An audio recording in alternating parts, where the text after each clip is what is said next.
Hello friends, welcome to your channel Excel. आज हम study करने जा रहे हैं ह्यूमन ज्योग्राफी के बारे में। हम देखेंगे एक ब्रीफ इंट्रोडक्शन ह्यूमन ज्योग्राफी का, definitions of human geography, nature and scope of human geography. So चलिए शुरू करते हैं। इंट्रोडक्शन। ज्योग्राफी नेचुरल साइंस है और साइंस की एक इम्पॉर्टेंट ब्रांच है। एरास्तोथेनिस एक ग्रीक जियोग्राफर थे जिन्होंने ज्योग्राफी शब्द का इजाद किया था, इसीलिए उन्हें फादर ऑफ ज्योग्राफी भी कहा जाता है। Eratosthenes gave the definition of geography as Earth's description. American geographers ने ह्यूमन जोग्राफी को डिफाइन किया as human ecology. Human ecology यानी कि रिलेशंस ह्यूमंस और नेचुरल एंड सोशल एनवायरनमेंट के बीच। रैत्जल ने कहा था, नेचुरल एनवायरनमेंट का एक असर होता है इंसान की हरकतों पर और कल्चरल लाइफ पर। Paul Vidal de la Blache ने पॉसिबिलिज्म का कंसेप्ट दिया था और वो फ्रेंच ह्यूमन ज्योग्राफी के फाउंडर भी थे। ज्योग्राफी दो पार्ट्स में डिवाइडेड है, फिजिकल ज्योग्राफी और human geography. Human geography study करता है ह्यूमन एक्टिविटीज़ को in contrast with physical environment. Human geography study करता है नेचुरल और मैन मेड फिनोमिनस को और देखता है कि वो कैसे ह्यूमन सोसाइटी को इम्पैक्ट करते हैं। इन शॉर्ट हम ये कह सकते हैं कि ह्यूमन ज्योग्राफी स्टडी करता है इंसान को, उसकी बेसिक ज़रूरतों को और ह्यूमन डेवलपमेंट को in relation to physical environment. Definitions of human geography. Human geography की डेफिनेशन समय के साथ बदलती रहती है। यही बेसिक रीज़न है ह्यूमन ज्योग्राफी की एक यूनिवर्सल डेफिनेशन नहीं है। चलिए देखते हैं कुछ डेफिनेशंस ह्यूमन ज्योग्राफी की। रैत्जल ने 1882 में डेफिनेशन दी थी, human geography is the scientific study of relationship between human societies and earth surface. Jean Brunhes ने 1901 में डेफिनेशन दी कि human geography is a realm of compromise between human and natural form, study of human occupation and study of natural factors affecting them. Ellen C Semple ने 1911 में कहा, human geography is the study of changing relationship between unresting man and unstable earth. Ellsworth Huntington ने 1920 में definition दी कि human geography is the synthesised study of the relationship of geographical environment to human activities and qualities. Paul Vidal de la Blache ने कहा, conceptions resulting from a more synthetic knowledge of physical laws governing our earth and the relations between the living beings which inhabit it. Nature of human geography. Human geography का nature काफ़ी versatile है, जैसे कि scientific, interdisciplinary, descriptive है, intricate है, dynamic है और तो और ह्यूमन वेलफेयर का भी है। ह्यूमन ज्योग्राफी एक तेज़ी से बढ़ने वाला सब्जेक्ट है। चलिए इन सब को एक एक करके देखते हैं। Scientific nature of human geography. Human geography study करता है लोगों को और उनकी इकोनॉमिक, कल्चरल और पॉलिटिकल एक्टिविटीज़ को in geographical context.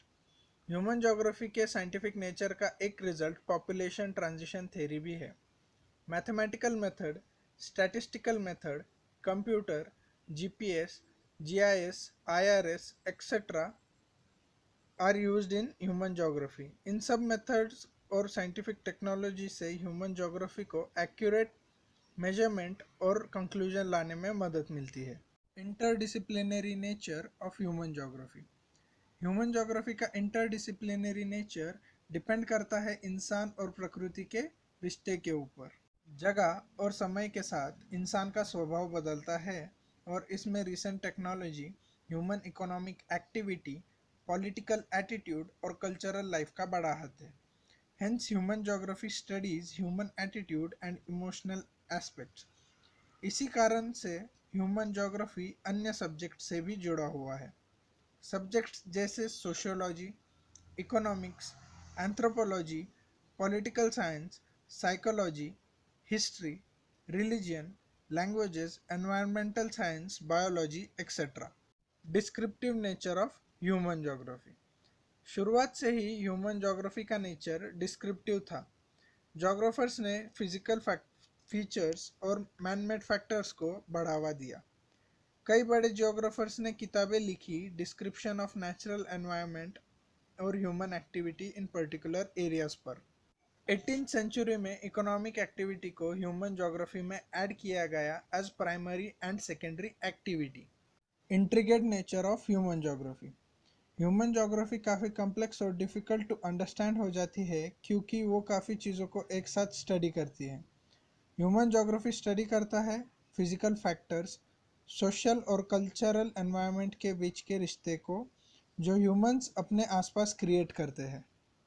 Human geography study करता है डेवलपमेंट के पैरामीटर्स को और उसी समय क्रिटिकली एनालाइज करता है नेचुरल रिसोर्सेज को और फिजिकल स्ट्रक्चर को एक पर्टिकुलर रीजन के अंदर।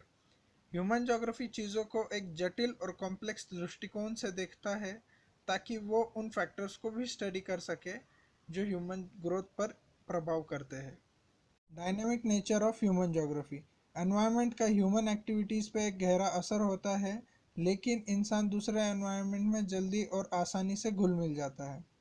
इंसान अपनी बेसिक ज़रूरतें जैसे रोटी, कपड़ा, मकान, एजुकेशन को पूरा करता है और ये डिमांड्स बढ़ती जा रही है टेक्नोलॉजी में प्रोग्रेस के साथ, और इन सब चीज़ों से फिजिकल रिसोर्सेज पर इम्पैक्ट पड़ता है। Human welfare nature of human geography. Human geography में ह्यूमनिस्टिक थॉट का मेन कंसर्न होता है सामाजिक रूप से लोगों की भलाई। पॉवर्टी, सोशल इनक्वालिटी और डिप्रीवेशन के बेसिक कारणों को ह्यूमन ज्योग्राफी की मदद से समझा जा सकता है। लोगों को और लोगों की प्रॉब्लम्स को ह्यूमन ज्योग्राफी में स्टडी किया जाता है और पॉपुलेशन ग्रोथ और उसका इम्पैक्ट, इंसान की बेसिक ज़रूरतें, रूरल प्रॉब्लम्स जैसे टॉपिक्स भी स्टडी किए जाते हैं ह्यूमन ज्योग्राफी में। Rapidly developing subject. Human geography एक रैपिडली डेवलपिंग सब्जेक्ट है। फिजिकल ज्योग्राफी की तुलना में ह्यूमन ज्योग्राफी की ग्रोथ रेट ज़्यादा है। ह्यूमन ज्योग्राफी और उसकी ब्रांचेस जैसे population geography, political geography, economic geography, ये सभी काफ़ी तेज़ी से डेवलप हो रही है। Scope of human geography. Scope of human geography is very wide. Human geography में इंसान के ओरिजिन और उसके डेवलपमेंट को स्टडी किया जाता है in relation with environment. Inter relationship between humans and environment. Human geography को स्टडी करते समय इंसान के और प्रकृति के बीच का इंटरैक्शन काफ़ी इम्पोर्टेंट होता है। इंसान की ज़िंदगी पर एनवायरनमेंट का काफ़ी इम्पैक्ट होता है। फॉर एग्ज़ाम्पल, लोगों की स्किन का जो कम्प्लेक्शन है वो टेम्परेचर की वजह से डिफ़र करता है। सिर्फ ऐसा नहीं है कि प्रकृति ही इंसान को इम्पैक्ट करती है, इंसान काफ़ी बड़े स्तर पे प्रकृति को असर करता है। एग्जाम्पल, इंडस्ट्रियलाइजेशन की वजह से पोल्यूशन का बढ़ना। Human race and tribe. अलग अलग रेस और ट्राइब्स को ह्यूमन ज्योग्राफी में स्टडी किया जाता है ताकि ग्लोबली कितनी डाइवर्सिटी है उसका पता चल सके। एनवायरनमेंट का इसमें काफ़ी बड़ा रोल होता है क्योंकि इंसान को जीने के लिए फेवरेबल कंडीशंस चाहिए, वरना वो सरवाइव नहीं कर सकता। Population geography. पॉपुलेशन ज्योग्राफी में स्टडी किया जाता है पॉपुलेशन डेंसिटी को, डिस्ट्रीब्यूशन ऑफ पॉपुलेशन को, माइग्रेशन को और ग्रोथ रेट ऑफ पॉपुलेशन जैसी बातों को भी। पॉपुलेशन को एक नेचुरल रिसोर्स भी समझा जाता है। Economic geography. Human activities which generate income are called as economic activities. यानी कि इंसान के वो काम जो उसे पैसा कमा के दे सकते हैं या फिर इनकम करके दे सकते हैं, उन्हें इकोनॉमिक एक्टिविटीज़ कहा जाता है। इकोनॉमिक एक्टिविटीज़ को 4 हिस्सों में डिवाइड किया गया है: primary, secondary, tertiary and quaternary activities. ये सभी एक्टिविटीज़ और भी डिवाइड होती है अपनी सब ब्रांचेस के अंदर। Social life and culture of humans.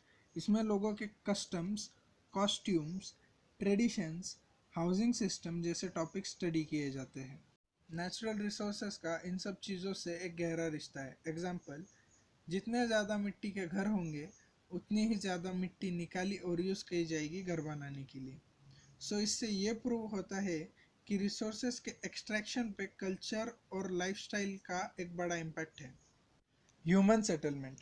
अपने आप को जानवरों से या फिर बुरे मौसम से बचाने के लिए इंसान घर बनाता आ रहा है। छत इंसान की दूसरी सबसे बड़ी ज़रूरत है रोटी के बाद। इंसान हमेशा से अलग अलग कारणों से बिल्डिंग बनाता आया है, कभी धार्मिक तो कभी मिलिट्री, कभी कल्चरल तो कभी इकोनॉमिक। यानी कि इंसान ने हमेशा अपने सर के ऊपर छत रखी है, फिर चाहे कारण कुछ भी हो। ह्यूमन ज्योग्राफी में सेटलमेंट्स को स्टडी किया जाता है, जैसे अर्बन और रूरल सेटलमेंट। दुनिया के ज़्यादातर सेटलमेंट रूरल है। अगर आपको ये वीडियो पसंद आई तो प्लीज़ वीडियो को लाइक और शेयर ज़रूर करिए, और इन्फॉर्मेटिव और एजुकेशनल वीडियोस देखते रहने के लिए एक्सेल को सब्सक्राइब करके नोटिफिकेशन यानी कि बेल आइकॉन को ज़रूर प्रेस कीजिए। Thanks for watching, be happy.